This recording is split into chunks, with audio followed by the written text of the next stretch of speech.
listeners. Sana here. Quick pulse check.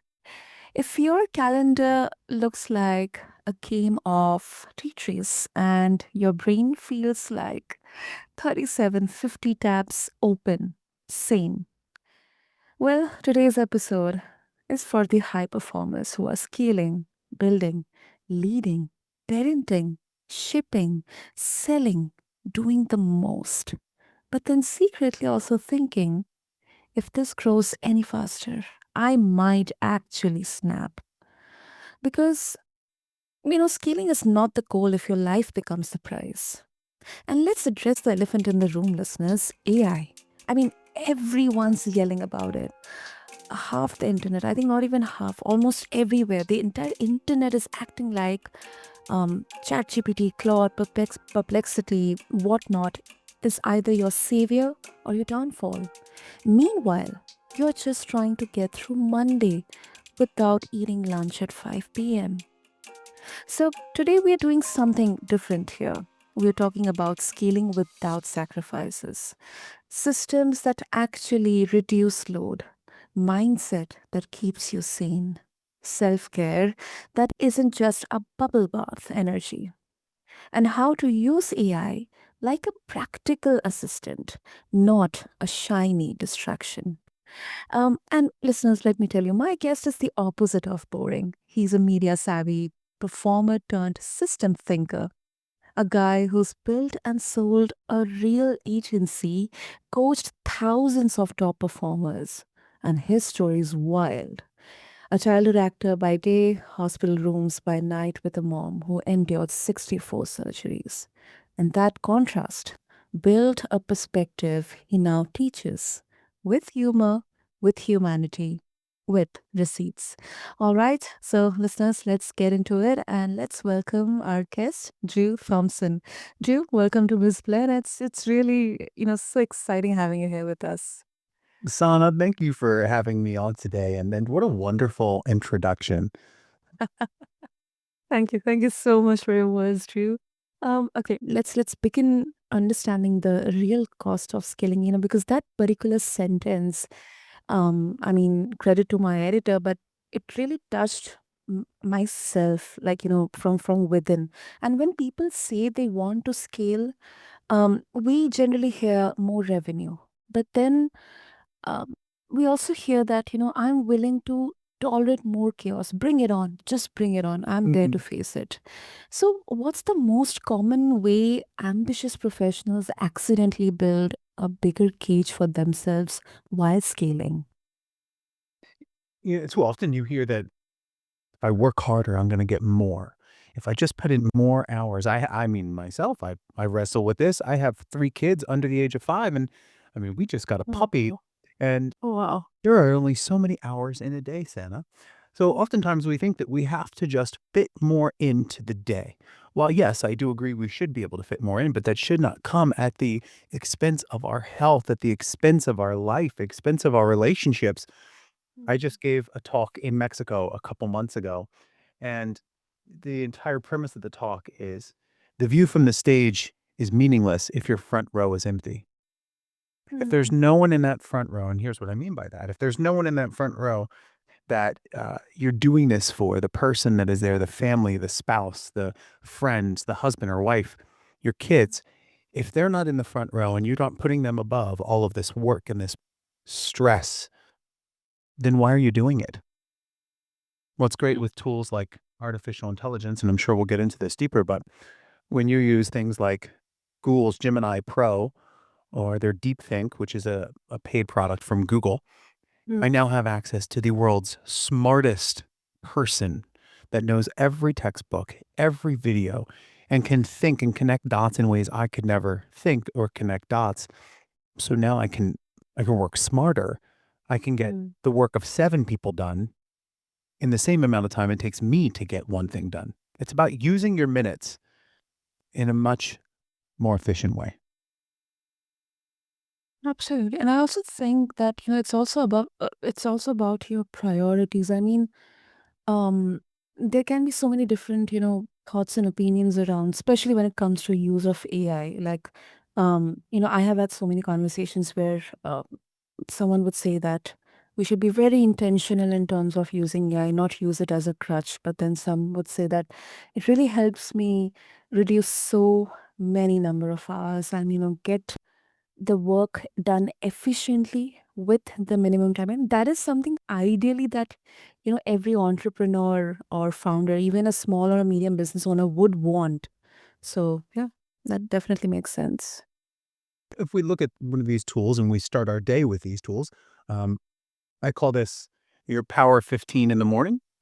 Okay. The first 15 minutes every day when I wake up, um, I do, well, this is after I do my meditation and get ready for the day. But in these Mm. 15 minutes, my power 15 and my drive to the gym every day, I open up ChatGPT's transcription tool, which is a small button in the right-hand corner of the ChatGPT app on your phone. This is the paid version of ChatGPT, by the way. And I will dictate instead of type.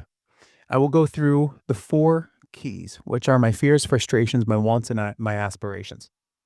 I Okay. learned that from a dear friend of mine, Sharon. Fears, frustrations, wants, aspirations. And it might look like something on the way to the gym this morning. I would say, hey, we just got a puppy, so it's killing our sleep. So I'm a little tired. This week, here's everything I have to do. Today, in particular, here's what I need to get done. I need to prep for this podcast. I also am leading a business planning workshop tomorrow on the 17th to about 2,500 people across multiple continents. I need to Mm. book out time for that. I'm afraid that I may not be able to get to spend a lot of time with the kids today. What I Mhm. really want is to just be a present father and to be able to disconnect for the holidays. And that's what I'll do is I'll just put this all into an AI, into ChatGPT. Now I've trained a GPT to give me blunt answers, to tell me things that I can't see, to identify limiting beliefs, to identify ways that I can be more successful in my day to day and maintain my energy and my happiness. So it knows that my goals for the year are X, Y, and Z. It knows that one day I want to be able to provide a house that is the place where all of the family comes to congregate. But it also knows Wow. other things about Mhm. where my ego gets in the way and roadblocks on where I might be pursuing the wrong thing. And what's interesting is when I do these brain dumps every morning, it will point out, hey, you're slipping into your old pattern, Drew. Here's what I want you to watch out for. Hey, you need to make sure you prioritize this work instead of that work because this work gets you where you want to go. That work is really just vanity. And then it asks thought provoking questions. So, if we use AI in this way, you're now maximizing every minute that you have. Wow, that is wild. That is actually wild. And it's like, the old kind of a mentor or maybe someone who is like a guide for you in the backdrop, always kind of, guiding you, giving you hard stops, maybe sometimes signals that you have to pause, you have to rethink, you have to recalibrate. So you have to do course correction. And one thing that I really loved is, how you have set the tone here. Like, give me, which is something which is unbiased. Be blunt, straightforward, respectfully, but unbiased. And I think that is something we can absolutely take advantage of, especially when we are kind of customizing GPTs for us, setting the tone, what kind of inputs we are giving, or the commands or the prompts we are giving. The prompts are the most important part here. And Right. you could sit here and say, hey, let's figure out a perfect way to prompt. But there really is not a perfect way to prompt. Mm. You could say there's things like goal, role, task, goal. RTG is one where I give you a role. There is a task. And then what's the goal of all of this together? Mm-hmm. There are ways to say, hey, we can do longer form prompting. We could spend so much time talking about it, but I would love for your listeners and I'd love for you, like, if you just go into one of these tools and you say, hey, I don't know what I'm doing. Can you help me create a prompt to accomplish this output? And then you got to add this one thing at the end. You got to say something like, my job depends on getting this right. My In essence, you're saying my life depends on this. You're setting the stakes. And in doing so, the AI understands the gravity of its output. It understands what it has to give back to you. And it's going to be more specific. It's going to reduce its hallucinations, but it's Mm. going to give you whatever you need. I think you do that to create a prompt. Yep. Yep. That makes sense.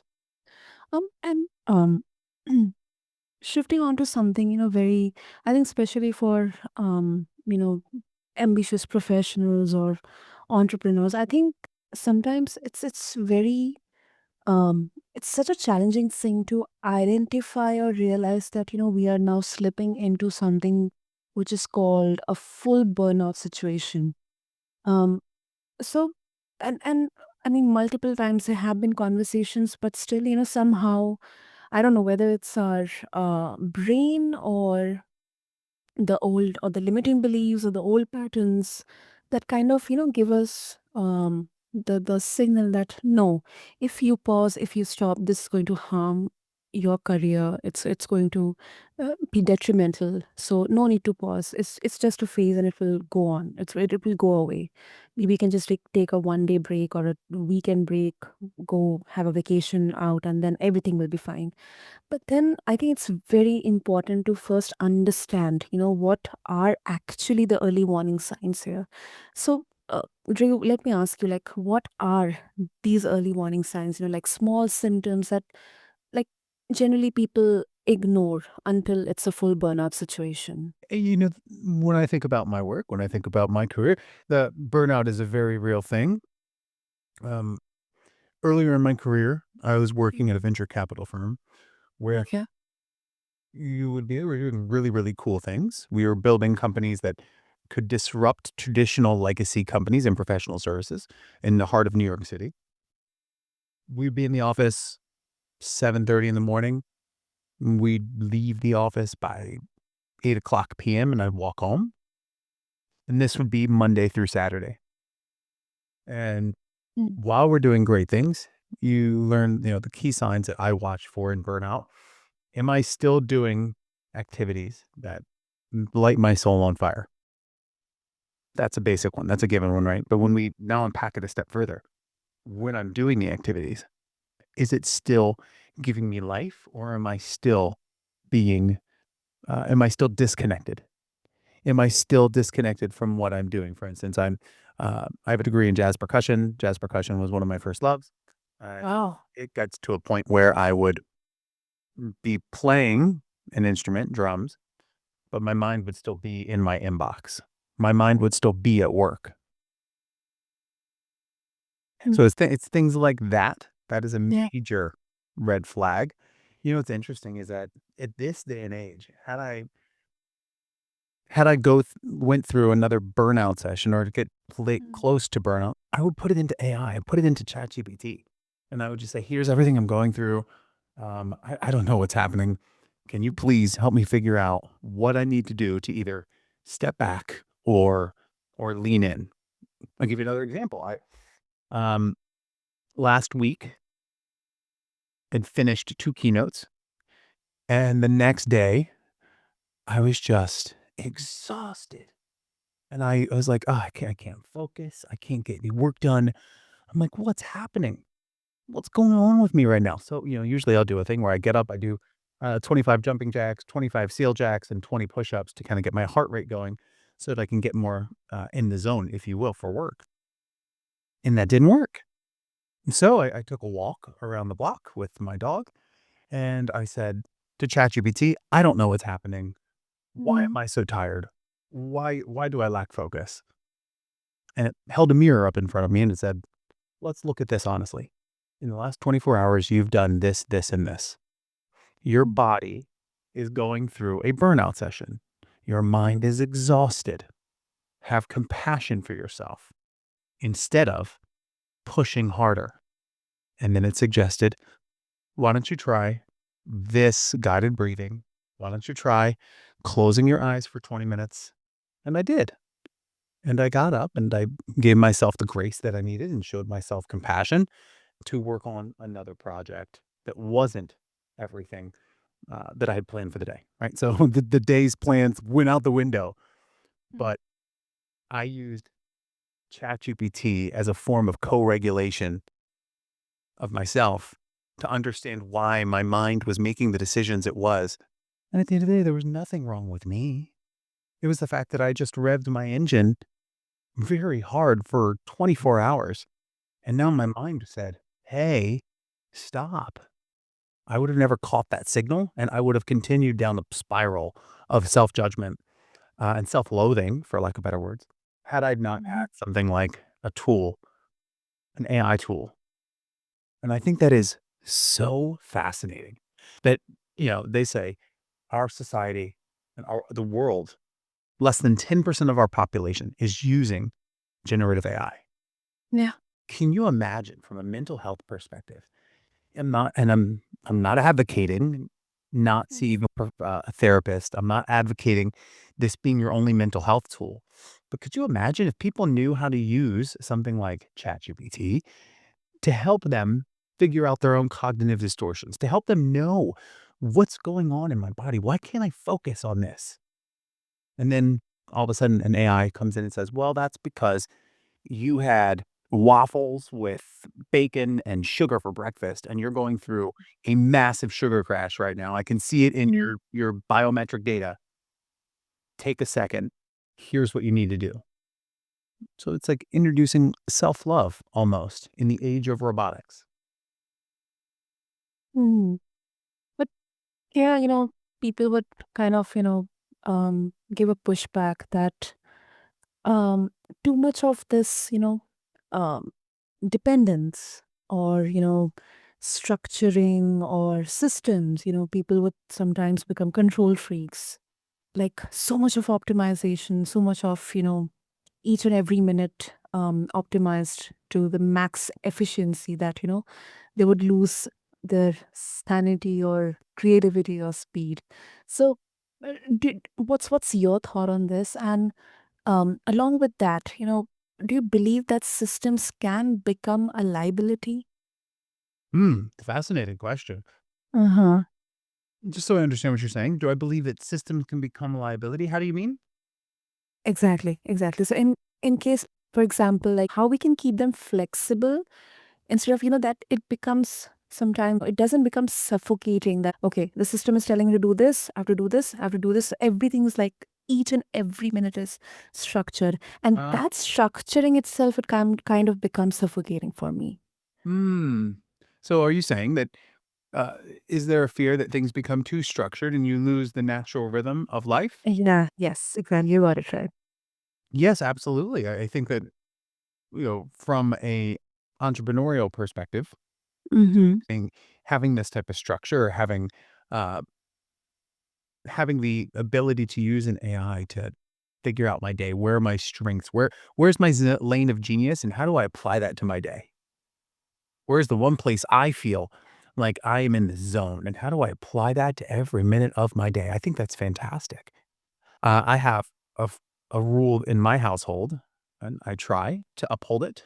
I'm not the Mm-hmm. best, but it is a rule where there are certain days and times when our devices, our cell phones, stay in our office, where the kids aren't allowed to use their iPads, where we don't have YouTube going, and we have a deck of cards that we carry with us when we travel, even out to go to restaurants and still in the house, and it's just thought-provoking questions, right? For instance, I might ask my 5-year-old son, I might say, "Hey, what's one memory you really loved this year?"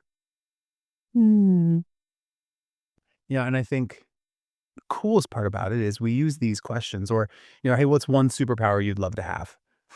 It gives us Yeah. a way to connect with each other. Connect, yes. Yeah, this has got me thinking to undergraduate where I was a jazz musician.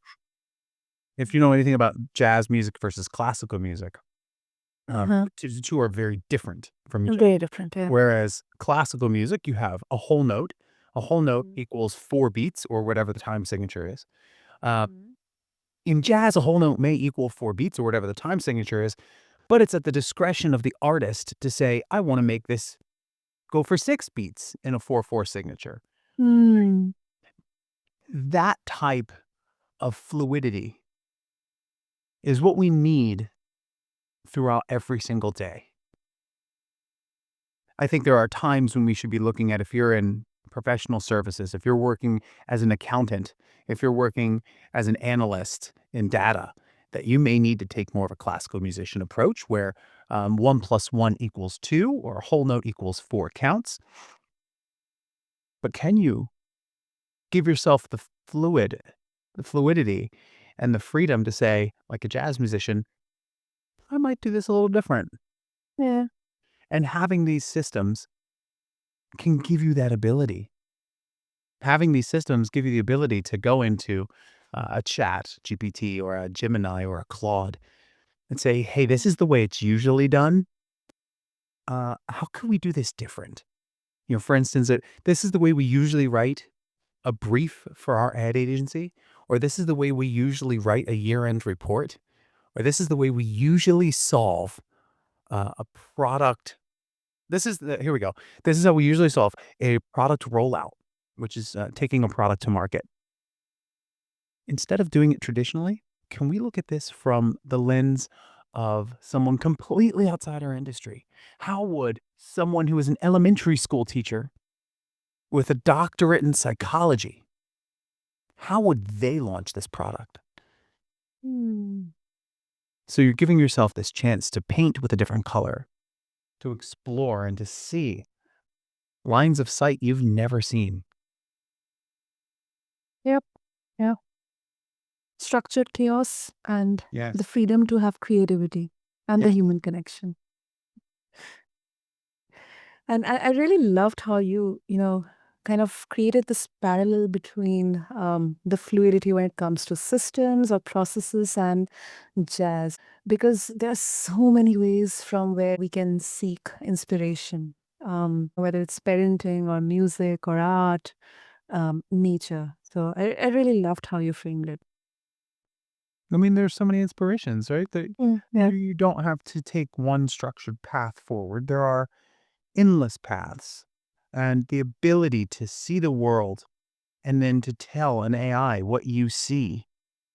Well, now anything that enters your eyes or your senses, you can now create any imagination, anything that comes in your imagination, anything that is an imaginative thought about what could be, it can be now through these tools. The people who I believe will really succeed in the next decade, the next 12 months, the ones that say, I have an idea.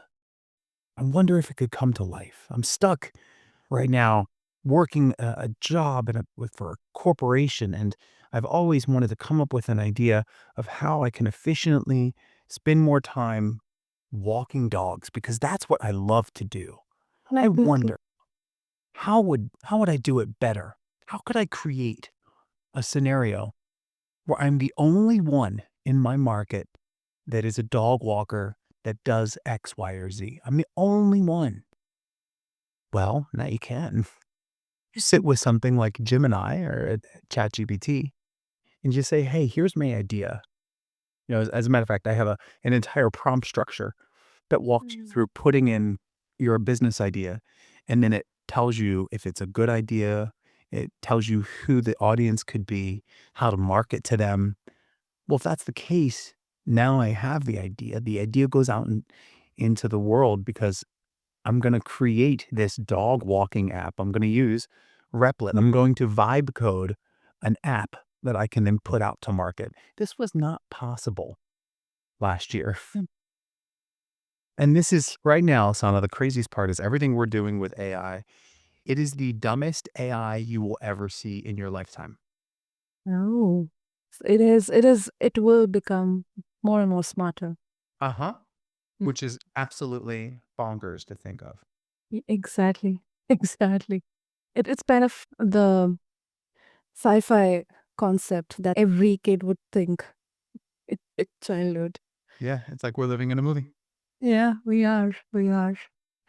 And um I mean, it's such a huge. I see it as a generational shift in there, Drew, because a few years back there has been this perception of um a smart, high achieving person, always busy, always tightly scheduled, um, and having that, kind of a s- validation seeking that if I'm working throughout the day, 18 hours, 20 hours, not sleeping, not sure whether I'm eating or I'm sleeping, that means I'm doing something. But I think right now that entire perception has shifted. It's a pivotal shift.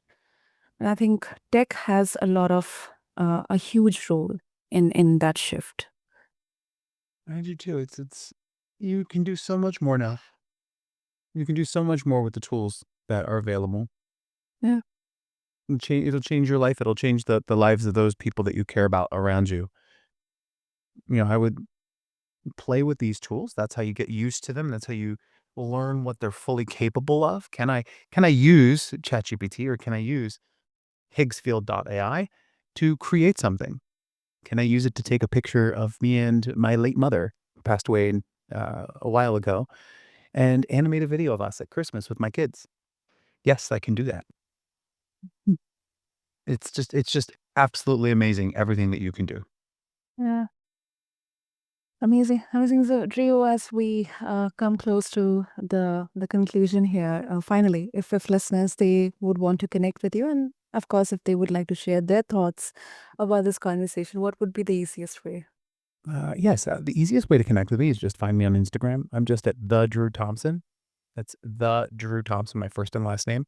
I'm fast to respond there. And probably the best way across all the other socials and YouTube, it's just the Drew Thompson. Brilliant, listeners. There you go. I'll have all the links in the show notes, and here's what I'm taking from this. Scaling without sacrifice is it's not vibes. It's decisions, systems that reduce cognitive load. And it's also mindset that doesn't romanticize suffering. Self care that actually supports output, not escapes it. And it's AI used like a tool belt, not a personality. So before we close, to everyone listening, if this episode made you exhale, send it to a friend or a colleague or a loved one who's building big things that quietly struggling. And if you want more like this, follow BizBlend, drop a review, and tell me what topic you would want next. Until next time, build smart, stay human, and please eat lunch like a functioning adult. This is your host, Sana, signing off. Thank you.